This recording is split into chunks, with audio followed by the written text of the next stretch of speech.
Hello friends, आप सभी लोगों का फिर से स्वागत है मेरे यूट्यूब चैनल टोटल कंप्यूटर में। और हम लोग आज डिस्कस करने वाले हैं एमएस वर्ड की लेक्चर सीरीज के अंदर इंसर्ट टाइप के नेक्स्ट सेक्शन के बारे में। ठीक है, तो एमएस वर्ड हमने ओपन कर लिया है। एमएस वर्ड ओपन करने के बाद हमने लास्ट वीडियो में कवर किया हुआ था हेडर एंड फुटर सेक्शन के बारे में, जो कि इंसर्ट टाइप का हिस्सा। फिर नेक्स्ट हमारा जो सेक्शन है इंसर्ट का, वो है आपका टेक्स्ट का। अब टेक्स्ट के अंदर क्या क्या ऑप्शन है, कैसे इसको यूज करना, हम लोग ये कवर करने वाले इस वीडियो में।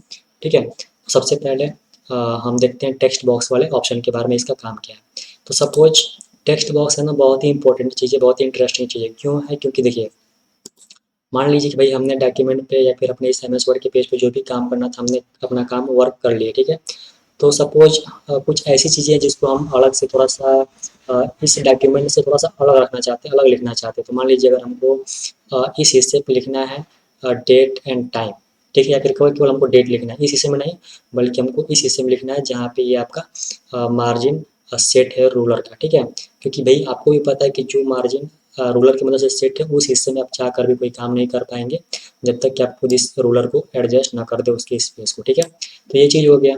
तो टेक्स्ट बॉक्स का काम यही है कि जहाँ पे आप नॉर्मली किसी टेक्स्ट को या फिर किसी चीज़ को नहीं लिख पाएंगे, नहीं कर पाएंगे, तो वो चीज़ आप चाहें तो टेक्स्ट बॉक्स को इंसर्ट करके आप आसानी से उस टेक्स्ट को ऐड कर सकते हैं। टेक्स्ट बॉक्स का काम केवल इतना ही है। ठीक है, टेक्स्ट बॉक्स की मदद से आप किसी भी टेक्स्ट को किसी भी प्लेस में अपने एमएस वर्ड के डॉक्यूमेंट पेज पे आसानी से रख सकते हैं, लगा सकते हैं। ठीक है, जो भी आपको ज़रूरत होगी। जैसे मान लीजिए मुझे यहाँ पे लगाना डेट एंड टाइम, इस हिस्से में हम चाहें तो हेडर एंड फुटर यूज करके लगा सकते हैं, बट हमको इस कॉर्नर पे केवल डेट का एक हेडिंग देनी है कि यहाँ पे डेट आपको लिखना है। ठीक है, जैसे होता है ना कि हमने फॉर्मेट तैयार कर दिया, जब हम प्रिंट करेंगे तो यहाँ पे डेट का फॉर्मेट रहेगा, तो लोग क्या करेंगे, यहाँ पे डेट लिखेंगे इस डॉक्यूमेंट के अंदर। ठीक है, तो कैसे करना है, तो टेक्स्ट वाला सेक्शन है, टेक्स्ट वाला सेक्शन के अंदर जाना है और टेक्स्ट बॉक्स पे क्लिक करके आपको जो फॉर्मेट सही लग रहा हो, ठीक है, किसी भी फॉर्मेट पे आप क्लिक करके, मान लीजिए हमको यहाँ पे सही लग रहा है या फिर ये वाला ऑप्शन, हम किसी एक पे क्लिक करके ऐड कर लेते हैं। ठीक है, ये हमारा बॉक्स ऐड हो गया, टेक्स्ट बॉक्स।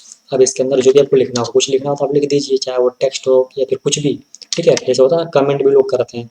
कमेंट का मतलब ये हुआ कि मान लीजिए कि ये पोयम है, ठीक है, अब इस पोयम के बारे में हमको बताना है कि भाई ये पोयम किस राइटर ने लिखा है, कब लिखा है, ठीक है, वो कहाँ के थे। ठीक है, तो ये सारी चीज़ें आप चाहें तो मेंशन कर सकते हैं टेक्स्ट बॉक्स की मदद से भी, बट फिलहाल मैं आपको डेट एंड टाइम का फॉर्मेट में बना के दिखाता हूँ टेक्स्ट बॉक्स की मदद से। तो फिलहाल मैं इसको डिलीट कर देता हूँ और ये देखिए हमारा टेक्स्ट बॉक्स ऑलरेडी बना बनाया होगा। बस मैं फॉर्मेट बना देता हूँ डेट। ठीक है, ये हो गया और मैं इसको थोड़ा सा एडजस्ट कर लेता हूँ सेंटर में, ये हो गया। और इस टेक्स्ट बॉक्स की जो साइज है ना, इसको थोड़ा सा हम छोटा कर लेंगे क्योंकि इतनी बड़ी ज़रूरत नहीं है बॉक्स की। ये हो गया। अब ये देखिए, अब इसको आप जहाँ चाहे वहाँ पे एडजस्ट कर सकते हैं। जबकि नॉर्मली अगर आप यहाँ पे डेट लिखना चाहेंगे तो ये डेट लिखिएगा, बट वो रूलर के अंदर, सॉरी, हेडर एंड फुटर के अंदर चला जाएगा। लेकिन अगर टेक्स्ट बॉक्स आप यूज करते हैं तो टेक्स्ट बॉक्स की मदद से आप उस वाले हिस्से में भी आसानी से टेक्स्ट को लिख सकते हैं। ठीक है, ये देखिए, दिख रहा है यहाँ पे आपको। अब इसके अंदर आपको डेट मेंशन करना तो आप डेट मैनुअली उसके एडजस्टमेंट से आप ऐड कर दीजिए। ठीक है, या फिर कल आपको फॉर्मेट देना तो आप फॉर्मेट दे सकते हैं, जैसे ये देखिए, ये हो गया। बस आपको ऐसा ही करना है। फिर आप यहाँ पे ऐसा तो इसका स्पेस कम कर दीजिए, काफ़ी बड़ा हो जाएगा ऐसे। ठीक है, थोड़ा छोटा करते हैं साइज को, ये हो गया। अभी भी कट रहा है, कोई बात नहीं, हम थोड़ा सा रूलर को यहाँ एडजस्ट कर देते हैं। आप देख सकते हैं कि कैसे रूलर को एडजस्ट करना है। ठीक है, इधर से भी। अब उसके बाद थोड़ा सा हम टेक्स्ट बॉक्स को यहाँ तक शिफ्ट कर देते हैं। अभी ठीक है, ये हो गया। सपोज आप चाहते हैं कि भाई ठीक है, ये तो सबको पता चल रहा है कि हाँ एक बॉक्स लिया गया है, मतलब शेप लिया गया है और शेप के अंदर या फिर टेक्स्ट बॉक्स को लिया गया और उसके अंदर ये डेट और ये फॉर्मेट बना के ऐसा रखा गया। तो आप चाहते हैं कि ये चीज़ पता चले, दिखाई ना दे, तो इसको कैसे आप हाइड करेंगे इस वाले टेक्स्ट बॉक्स के बॉर्डर को। तो करना क्या है कि आपको इस बॉर्डर पे ही क्लिक कर लेना है। ठीक है, बॉर्डर पे क्लिक करेंगे तो देखिए इसको भी एडिट करने के लिए टेक्स्ट बॉक्स के अंदर फॉर्मेट टैब खुल गया। अब इस फॉर्मेट टैब के अंदर क्या दे रहा है, देखिए फॉर्मेट टैब के अंदर इस पूरे बॉक्स को फॉर्मेट करने के लिए सब कुछ दे रहा है। जैसे टेक्स्ट बॉक्स को कहीं और शिफ्ट करना तो आप यहाँ पे क्लिक करके ड्रॉ कर सकते हैं। इसके डायरेक्शन को चेंज करना तो आप डायरेक्शन को भी चेंज कर सकते हैं। फिर उसके बाद अगर आपको इसका कलर चेंज करना है इस बॉक्स का, ठीक है, जिसमें आपने कुछ लिख रखा है, तो आप इसे भी अप्लाई करके चेंज कर सकते हैं। यहाँ पे नेक्स्ट दे रहा है आपका टेक्स्ट बॉक्स स्टाइल के अंदर शेप फिल, मतलब ये जो शेप आप यूज कर रहे हैं बॉक्स का, ठीक है, टेक्स्ट बॉक्स का, इसके कलर को या फिर इसके शेप के कलर को भी आप चाहें तो चेंज कर सकते हैं, जैसा आपको ज़रूरत है या फिर जो आपको एडजस्ट सही करना हो, लगाना हो, ठीक है, जैसी आपकी मर्जी, इच्छा जो भी, सब कुछ यहाँ पे अवेलेबल है, ग्रेडियंट कलर है, टेक्सचर है, ठीक है, पिक्चर भी आप इसमें ऐड कर सकते हैं, सब कुछ अवेलेबल है, जो भी आपको ज़रूरत हो आपको यहाँ पे अप्लाई कर सकते हैं। फिर नेक्स्ट आपका दे रहा है शेप आउटलाइन। शेप आउटलाइन का मतलब कि ये जो चारों तरफ टेक्स्ट बॉक्स है, ये जो आपको बॉर्डर दिख रहा है ना, इस बॉर्डर का चाहे तो आप कलर भी कर सकते हैं अगर करना हो तो, बट हमें क्या करना था, हमें करना था कि इस टेक्स्ट बॉक्स के चारों तरफ का ये जो बॉर्डर दिख रहा है बॉक्स का, इसको हमको हटाना है, रिमूव करना है। तो कैसे करेंगे, तो आपको क्लिक करना है नो आउटलाइन पे। जैसे नो आउटलाइन पे क्लिक कर देंगे, ये देखिए आप देख सकते हैं कि आपको ये केवल टेक्स्ट दिखाई दे रहा है, ना कि आपको चारों तरफ बॉर्डर दिखाई दे रहा है, ठीक है। तो इंटरेस्टिंग है, आप लोग इस चीज़ पे फोकस करिएगा, ध्यान दीजिएगा, बहुत ही अच्छा चीज़ है डॉक्यूमेंट को अच्छी तरीके से बनाने के लिए, ठीक है। बाकी चेन शेप आपको मैंने पहले ही बता चुका है इंसर्ट के अंदर, की जो भी आप शेप यूज़ करेंगे उस शेप को दूसरे शेप में भी चेंज कर सकते हैं, ठीक है। आपको शैडो इफेक्ट देना, आप शैडो इफेक्ट दे सकते हैं इस शेप पे, उसके बाद 3D टाइप का इफेक्ट भी आप दे सकते हैं इस शेप पे। उसके बाद अरेंज के अंदर मैंने आपको पोजीशन के बारे में बताया था, टेक्स्ट क्रैपिंग के बारे में बताया था, रोटेट करना भी बताया था, ठीक है। और जो आप ये टेक्स्ट बॉक्स का जो साइज आपने या फिर जो शेप आपने यूज़ कर रखा है, इस शेप को आप चाहें तो बढ़ा घटा के एडजस्ट भी कर सकते हैं, ये आपके ऊपर डिपेंड करता है, ठीक है। तो ये आपका फॉर्मेट के अंदर आ रहा है। तो फिलहाल के लिए टेक्स्ट बॉक्स का काम क्या है, टेक्स्ट बॉक्स की मदद से अगर आपको किसी भी हिस्से में किसी टेक्स्ट को अरेंज करना है स्पेस कम होने की वजह से, या फिर आपको कुछ अलग तरीके से आपको एडजस्टमेंट, जैसे यहाँ पे किया है ना कि हमारे पास स्पेस तो था बट हम नहीं चाहते थे कि हम रूलर हेडर एंड फुटर का यूज़ करके यहाँ पे लिखें, इसलिए हम लोगों ने क्या किया, हम लोग क्या किए, तो इंसर्ट टैब के अंदर गए और टेक्स्ट वाले इस सेक्शन के अंदर टेक्स्ट बॉक्स का यूज़ करके यहाँ पे हमने एक बॉक्स इंसर्ट किया टेक्स्ट बॉक्स का, और उसके अंदर डेट लिखा और फॉर्मेट तैयार करके छोड़ दिया, और इसके मतलब टेक्स्ट बॉक्स के जो बॉर्डर थे उसको हमने रिमूव कर दिया, यानी कि नो आउटलाइन करके उसे हाइड कर दिया, जो कि अभी दिख नहीं रहा है, ठीक है। तो इसकी वजह से भी आप ये चीज़ें अप्लाई कर सकते हैं, ठीक है। फिर उसके बाद नेक्स्ट दे रहा है क्विक पार्ट्स।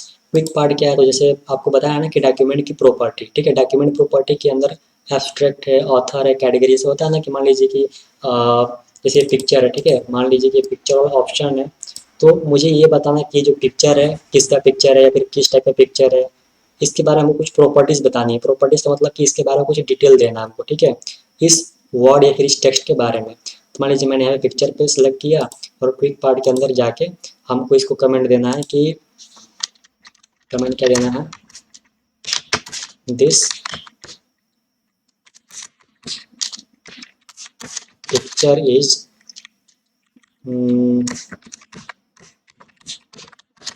डिफाइन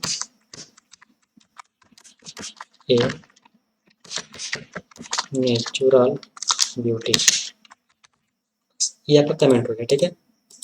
तो आप इस चीज़ को चाहें तो कमेंट के रूप में, मतलब ऐसा कुछ आप चाहें तो अप्लाई कर सकते हैं क्विक पार्ट की मदद से। स्पेशली मैं आपको अपने एक्सपीरियंस के बारे में बता दे रहा हूँ कि इसका कोई यूज़ नहीं क्विक पार्ट के अंदर, तो आप इसे ना ही यूज़ करें तो कोई ज़्यादा आपको नुकसान नहीं होने वाला, ठीक है। तो चलिए ये हो गया। फिर नेक्स्ट हमारा दे रहा है वर्ड आर्ट। अब वर्ड आर्ट क्या है, इसको कैसे यूज़ करेंगे, तो हम इसको देखिए डिस्कस करते हैं। जैसे हम वर्ड आर्ट पे क्लिक करेंगे तो आपको बहुत सारा सिंपल, बहुत सारा फॉर्मेट मिल जा रहा है कि किसी भी टेक्स्ट को आप इस तरीके से इस फॉर्मेट पे एडजस्ट कर सकते हैं, ठीक है। तो मेरे अकॉर्डिंग वर्ड आर्ट के लिए आपको थोड़ा सा एक्स्ट्रा समय निकालना पड़ेगा, इसलिए मैं इस वाले ऑप्शन को स्किप करता हूँ, और स्किप करने के बाद जो नेक्स्ट हमारा ऑप्शन है ड्रॉप कैप, इसको मैं डिस्कस कर देता हूँ, क्योंकि मैं वर्ड आर्ट पे एक अलग से वीडियो बना दूंगा। तो क्योंकि अगर आप वर्ड आर्ट देखिए, मैं एक छोटा सा डेमो दे रहा हूँ, अगर आप वर्ड आर्ट पे क्लिक करके कोई टेक्स्ट ऐड करते हैं, सपोज कुछ भी हम ऐड कर दिए यहाँ पे, देखिए ऐड करते ही हमको एक अलग से वर्ड आर्ट को फॉर्मेट करने के लिए फॉर्मेट टैब खुल रहा है। अब इसको किस तरीके से फॉर्मेट करना है, क्या एडजस्टमेंट होनी चाहिए, इसके लिए ये टॉपिक अलग हो जा रहा है, ठीक है। तो इसको कवर करने के लिए हमको एक अलग वीडियो बनाना पड़ेगा, इसीलिए हम फॉर्मेट वाले टैब को अभी फिलहाल के लिए स्किप कर रहे हैं, और इंसर्ट टैब के अंदर जो टेक्स्ट वाला ऑप्शन है वर्ड आर्ट के अलावा ड्रॉप कैप और बाकी चीज़ों को हम लोग अभी फिलहाल डिस्कस कर लेते हैं, ठीक है। तो ड्रॉप कैप का काम क्या है, तो ड्रॉप कैप में देखिए क्या हो रहा है, ठीक है, देख रहे हैं जो भी आपका पूरा होल पैराग्राफ, ठीक है, पूरे पैराग्राफ की बात करें, अगर पूरे डॉक्यूमेंट पेज की बात कर रहे हैं, आप चाहते हैं कि हर पैराग्राफ के अंदर जो पहला लेटर है आपके उस पैराग्राफ का, उसको हम देना चाहते हैं ड्रॉप के। ये देखिए ये थोड़ा साइड हो जाएगा क्योंकि यहाँ पे हमने टेक्स्ट बॉक्स यूज़ किया हुआ है, कोई बात नहीं, हम यहाँ पे अप्लाई करते हैं। ये देखिए पहला लेटर क्या हुआ, कैपिटल हो गया बहुत ही बड़े लेटर में, सेम वैसे ही, ऐसे हो गया। तो बेसिकली जो ड्रॉप कैप है ना, ड्रॉप कैप किसी भी लाइन को, किसी टेक्स्ट वर्ड को या फिर किसी पैराग्राफ को हाईलाइट करने के लिए ड्रॉप कैप का यूज किया जाता है, ताकि लोग थोड़ा सा उस पर अट्रैक्ट दें, ध्यान दें कि अरे ये क्या चीज़ है, ठीक है। जैसे बेसिकली इसका यूज हम आपको बता दें तो नॉर्मली अगर आप लोग न्यूज़पेपर देखते होंगे, चाहे वो इंग्लिश का हो चाहे वो हिंदी में हो, तो न्यूज़पेपर में ज़्यादातर कोई भी न्यूज़ का कोई लाइन या फिर कोई वैसा कंटेंट होता है, स्टार्ट होता है, तो वो लोग उस तरीके से बनाते हैं ताकि थोड़ा सा अट्रैक्टिव लगे और जो भी हो उनसे पढ़ने के लिए थोड़ा सा सोच कि यार ये क्या चीज़ है, क्या है, थोड़ा सा हाईलाइटेड होता है, ठीक है। तो ड्रॉप कैप का काम ये केवल इतना ही होता है, ठीक है। बाकी आपको ड्रॉप कैप का ऑप्शन भी मिल जाएगा कि ड्रॉप कैप किस तरीके से यूज़ करना, मार्जिन के रूप में लगाना ही नहीं है, ठीक है। उसका ड्रॉप कैप का लाइन क्या होना चाहिए, डिस्टेंस कितनी होनी चाहिए, सब कुछ यहाँ पे एडजस्टमेंट है अगर करना हो तो। बट फिलहाल के लिए नॉर्मली अगर आप ड्रॉप कैप की बात करें तो ड्रॉप कैप का काम होता है कि आपके जो टेक्स्ट होते हैं ना, उस टेक्स्ट के या फिर उस वर्ड के या फिर उस सेंटेंस या फिर उस पैराग्राफ के पहले लेटर को थोड़ा सा अट्रैक्टिव बनाने के लिए हम ड्रॉप कैप का यूज करते हैं, बस इसका काम केवल इतना ही है, ठीक है। फिर उसके बाद नेक्स्ट है हमारा इसके अंदर सिग्नेचर लाइन का जो काम है इसका कोई रोल नहीं है फिलहाल के लिए, क्योंकि ये ऑनलाइन वर्क करता है तो इसको स्किप करिए। फिर नेक्स्ट दे रहा हमारा डेट एंड टाइम। तो डेट एंड टाइम क्या है, तो आप लोग को इसके पहले मैं बता चुका था हेडर एंड फुटर के अंदर कि आप चाहें तो अपने M S Word document page के अंदर हेडर एंड फुटर के अंदर date and time, current time और डेट आप मेंशन कर सकते हैं हेडर एंड फुटर के अंदर। तो सेम उसी प्रकार से मान लीजिए किसी हिस्से में, ठीक है, ये हमने डॉक्यूमेंट तैयार किया तो किसी हिस्से में आपको यहाँ पे मान लीजिए कुछ, जैसे मैं यहाँ पे मेंशन करना चाहता हूँ डेट एंड टाइम अभी का, तो करना है कि आपको डेट एंड टाइम वाले ऑप्शन पे क्लिक करना है, ठीक है। ये कहाँ पे ऑप्शन है, तो देखिए इंसर्ट टैब के अंदर जो टेक्स्ट सेक्शन है इसके अंदर हमारा डेट एंड टाइम का ऑप्शन है। आप यहाँ पे क्लिक करेंगे तो आपके सामने ये फॉर्मेट खुलेगा, डेट एंड टाइम का डायलॉग बॉक्स। अब इसके अंदर से आपको कोई एक फॉर्मेट सेलेक्ट कर लेना है, चूज करना है, ठीक है, जो आपको फॉर्मेट चाहिए इसमें डेट एंड टाइम सब कुछ मेंशन हो। तो जैसा आपको करना आप सेलेक्ट करके ओके करेंगे तो वो चीज़ अप्लाई हो जाएगा। और इसके पहले मैं बताया था कि जो अपडेट ऑटोमेटिकली दे रहा है ना, अगर आप यहाँ पे क्लिक कर देंगे तो जैसे जैसे समय मतलब बीतेगा या फिर टाइम आगे बढ़ेगा या फिर आगे दिन बीतता है, तो उसके अकॉर्डिंग आपका डेट एंड टाइम जो भी चीज़ें हैं सब कुछ ऑटोमेटिकली अपडेट होती रहेंगी, ठीक है, अगर आप यहाँ पे क्लिक किए रहेंगे तो। अदरवाइज जो भी आप क्लिक करके अभी नॉर्मल सेट कर देंगे तो जैसा है उसी प्रकार से डॉक्यूमेंट पे वैसे ही पड़ा रहेगा, ठीक है। तो ये हो गया डेट एंड टाइम। फिर नेक्स्ट हमारा दे रहा है ऑब्जेक्ट। अब ऑब्जेक्ट का काम क्या है, तो ऑब्जेक्ट का मतलब ये हुआ कि मान लीजिए कि हम एम एस वर्ड के डॉक्यूमेंट पे काम कर रहे हैं, ठीक है, एम एस वर्ड के पेज पे काम कर रहे हैं, ठीक। हम चाहते हैं कि किसी दूसरे प्रोग्राम, जैसे मान लीजिए एक्सेल हो गया, एम एस पेंट हो गया, मतलब कुछ भी दूसरा कोई अदर प्रोग्राम है, दूसरे प्रोग्राम के किसी पोर्शन को, किसी टेक्स्ट को या फिर किसी डॉक्यूमेंट को या फिर किसी डेटा को अगर आपको एम एस वर्ड पेज पे ऐड करना हो तो आप क्या करेंगे, आप इंसर्ट टैब के अंदर जो टेक्स्ट बॉक्स वाला सेक्शन है, फिर जो टेक्स्ट का सेक्शन है, इसके अंदर जो ऑब्जेक्ट है, आप इसकी मदद से दूसरे प्रोग्राम के इमेज को या फिर किसी प्रकार के ऑब्जेक्ट को इस पर ऐड कर सकते हैं। कैसे करेंगे, तो आप ऑब्जेक्ट पे क्लिक करिए, ठीक है, ऑब्जेक्ट पे क्लिक करने के बाद आपको यहाँ से पूछ रहा है कि आपको किस प्रोग्राम से ऑब्जेक्ट चाहिए, ठीक है, किस प्रोग्राम से आपको ऑब्जेक्ट चाहिए। बहुत सारे प्रोग्राम है, चाहिए, देखिए कोरल पेंट है, कोरल ड्रा है, किसमें से आपको चाहिए कोई ऑब्जेक्ट। मान लीजिए मुझे छोटा सा एग्जांपल बता देता हूँ कि मुझे एक्सेल का कोई चार्ट चाहिए, ठीक है। तो हम क्या करेंगे, हम एक्सेल के यहाँ पे गए, देखिए ये देखिए माइक्रोसॉफ्ट एक्सेल वर्कशीट है, हम वर्कशीट ऐड करना चाहते हैं, ठीक है। तो हम क्या करेंगे, हम यहाँ पे क्लिक किए, मतलब प्रोग्राम सेलेक्ट कर लेंगे कि हमको इस प्रोग्राम से ये चीज़ ऐड करना, आपको पूरा ऑप्शन दे रहा है, आप यहाँ पे क्लिक कर लीजिएगा और जैसे ओके करेंगे तो ये देखिए आपको एम एस एक्सेल का एक सीट आपको यहाँ पे मिल जाएगा, ठीक है। तो सिंपली ऑब्जेक्ट का काम ये है कि आप दूसरे एप्लीकेशन प्रोग्राम जो कि सिस्टम में अवेलेबल है उसमें का कोई भी डेटा, कोई भी फॉर्मेट आप चाहें तो अपने एम एस वर्ड के डॉक्यूमेंट पेज पे ऑब्जेक्ट वाले ऑप्शन के थ्रू ऐड कर सकते हैं, फिर लगा सकते हैं, ठीक है। तो ये हो गया। फिर उसके बाद नेक्स्ट हमारा जो ऑप्शन है इंसर्ट टैब के अंदर का, वो है आपका सिंबल वाला सेक्शन। अब इसमें क्या करना है, कैसे यूज करना है, तो देखिए जैसे हम लोग केमिस्ट्री, फिजिक्स, मैथमेटिक्स पढ़ते हैं, ठीक है, या फिर कोई हम नोट्स तैयार कर रहे हैं, कुछ ऐसा चीज़ें हम लोग प्रिपेयर करें, इसके अंदर कुछ ऐसे सिंबल्स हैं जो कि नॉर्मली आपके कीबोर्ड में नहीं मिलते हैं। तो अगर वैसा कोई सिंबल है जो आपके कीबोर्ड में नहीं मिल रहा तो उसको यूज करने के लिए, फिर लगाने के लिए आप क्या करेंगे, तो बहुतों के दिमाग में ये आ रहा हो कि हम जाएंगे और गूगल के थ्रू उसको सर्च करके उसको डाउनलोड करेंगे, सेव करेंगे और फिर लाके इसमें ऐड कर देंगे। तो भाई उतना करने से अच्छा है कि आप इंसर्ट टैब के अंदर आइए और जो सिंबल वाला सेक्शन है ना, आप इसके अंदर आप सिंबल पे क्लिक करके जो ऑप्शन या फिर जो सिंबल आप ऐड करना चाहते हैं आप ऐड कर सकते हैं। जैसे मान लीजिए अगर मैं बोलूँ कि आप कॉपीराइट का सिंबल अपने एमएस वर्ड के डॉक्यूमेंट पेज पे हमको ऐड करके दिखाइए, तो आप पूरा कीबोर्ड छान डालेंगे, आपको कहीं नहीं मिलेगा, ठीक है। तो वो चीज़ कैसे करेंगे या फिर उस प्रकार के रिक्वायरमेंट को या फिर सिंबल को कैसे आप यूज करेंगे, तो उसके लिए आपको इंसर्ट टैब के अंदर सिंबल वाला सेक्शन यूज करना है और सिंबल पे जैसे आप क्लिक करेंगे, ये देखिए इतना सारा आपको फिलहाल के लिए सिंबल दिख रहा है। अगर आपको और भी देखना हो तो आप क्या करेंगे, मोर सिंबल पे क्लिक करिए। जैसे आप मोर पे क्लिक करेंगे तो जो भी आपके पीसी में अवेलेबल है सिंबल सब कुछ यहाँ पे दिखाई देगा। जैसे मान लीजिए मैं कॉपीराइट की बात कर रहा था, तो कॉपीराइट ये देखिए कॉपीराइट साइन है, बस आप चाहें तो इस पर डबल क्लिक करके भी इंसर्ट कर सकते हैं, या फिर कुछ सिंबल्स ऐसे होते हैं जिनका शॉर्टकट की भी होता है। जैसे देखिए हमने कॉपीराइट पे क्लिक किया, तो अगर डबल क्लिक करेंगे तो भी ये आपके पेज पे ऐड हो जाएगा। अगर आप इसे एक बार क्लिक करके अगर आप इंसर्ट पे क्लिक करेंगे तो भी ये ऐड हो जाएगा।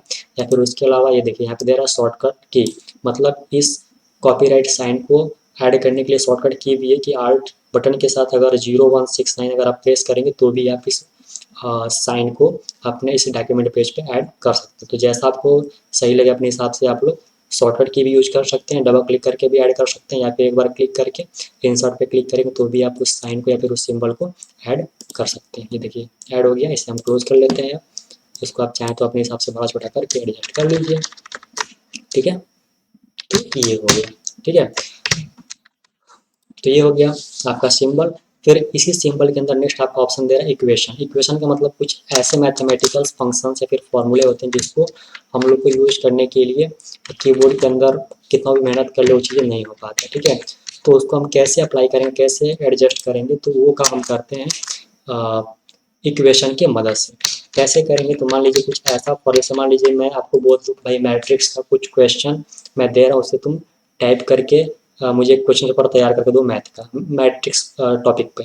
तो भाई मैट्रिक्स टॉपिक को आप कैसे बनाएंगे, तो बहुतों के दिमाग में आइडिया ये आ रहा होगा कि हम शेप में जाएंगे और मैट्रिक का जो फॉर्मेट होता है उसको हम मतलब कैसे भी जैसे तैसे करके ड्रॉ करेंगे, इरेज करेंगे, बना बना के कैसे तैसे सब एडजस्ट करके कर देंगे। पॉसिबिलिटी है, लेकिन बहुत सारा आपका टाइम वेस्ट होगा, बहुत सारा मेहनत लगेगा। तो उतना मेहनत और उतना टाइम वेस्ट करने से अच्छा है कि हम सिंबल वाले सेक्शन के अंदर जाएंगे, जो कि इंसर्ट टैब का ही पार्ट है, और इक्वेशन पर अगर आप क्लिक करेंगे तो ये देखिए आपको पूरे मैथमेटिक्स, केमिस्ट्री, फिजिक्स सबका आपको यहाँ पे फॉर्मूला आपको अप्लाई हुआ दिखाई दिया मिल जाएगा, ठीक है। तो आप चाहें तो मतलब अभी फिलहाल तो इतना दिख रहा है, लेकिन अगर आप इक्वेशन पे क्लिक करेंगे ऐसे तो आपको पूरा इसका चार्ट ही मिल जाएगा, मतलब क्या आपको कौन सा टूल चाहिए, कौन सा इक्वेशन चाहिए, कौन सा सिंबल चाहिए, ठीक है। चाहे वो फिजिक्स का हो, केमिस्ट्री का, मैथमेटिक्स किसी भी सब्जेक्ट का, ठीक है। या फिर उसको स्ट्रक्चर किस प्रकार का चाहिए, तो मैं मैट्रिक्स की बात कर रहा हूँ, देखिए यहाँ पे फ्रैक्शन का भी है, स्क्रिप्ट का, रेडियल्स का, इंटीग्रल का है, देखिए मैट्रिक्स आपको यहाँ पे दिखाई दे रहा है, लिमिटेशन का भी है, मतलब सब कुछ लगभग अवेलेबल है जो हम लोग अपने डेली यूज लाइफ में मैथमेटिक्स, फिजिक्स, केमिस्ट्री में देखते हैं या फिर यूज करते हैं या फिर जो हम लोग जानते हैं, चाहे वो अंडर रूट ही क्यों ना। देखिए यहाँ पे सब कुछ अवेलेबल है, जो भी आपको चाहिए, सेल्सियस, फॉरेनहाइट, परसेंटेज, ठीक है, सब कुछ अवेलेबल है। तो मैट्रिक्स की बात कर रहा था, तो देखिए मैट्रिक्स अगर आपको क्वेश्चन कोई देता बनाने के लिए, तो आप शेप में जाके वो सब आप काम मत करिएगा, आप सिंपली क्या करेंगे, तो इंसर्ट टैब के अंदर सिंबल में आइएगा, इक्वेशन पे क्लिक करेंगे, मैट्रिक्स का फॉर्मेट लीजिए और इसमें से जो आपको फॉर्मेट चाहिए आप किसी एक पे क्लिक कर लीजिए, और क्लिक करने के बाद देखिए ये नॉर्मली फिलहाल तो ये आपको एक फॉर्मेट दिया है, तो आप इसे चाहें तो अपने हिसाब से एडजस्ट कर सकते हैं। मान लीजिए 9 8 इक्वेशन हो गया, ठीक है। तो कुछ इस प्रकार से आपका यूज था इंसर्ट टैब के अंदर, जो लास्ट सेक्शन है सिंबल के अंदर, इक्वेशन और सिंबल वाले ऑप्शन का, ठीक है। तो मेरे हिसाब से जो भी चीज़ें थी मैंने अभी फिलहाल के लिए कवर कर रखी है, ठीक है। तो फिलहाल के लिए इस वीडियो में केवल इतना ही। आप लोग को मेरा वीडियो पसंद आ रहा तो मेरे वीडियो को लाइक करें, शेयर करें, कमेंट करें और सब्सक्राइब करना ना भूलें, ठीक है। तो फिलहाल के लिए थैंक यू, टेक केयर।